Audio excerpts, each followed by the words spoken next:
Добрый день, Веста СВ Кросс, декабрь 2017 года, пробег 5500, заскрипели втулки стабилизатора. Здесь стоят уже нового образца, желтого цвета, полиуретановые.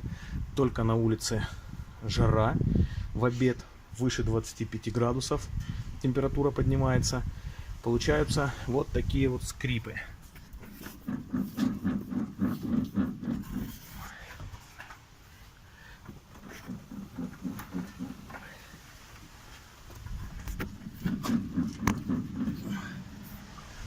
Надеюсь, их было слышно.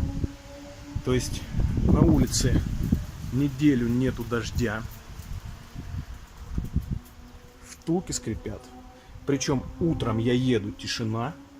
В обед вот такой звук. Вечером тишина.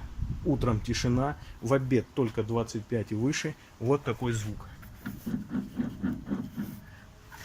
Так что, ребят, кто надеется, что АвтоВАЗ пофиксил эту проблему, хрен там. Ничего он не сделал. Как втулки скрипели, так и скрипят.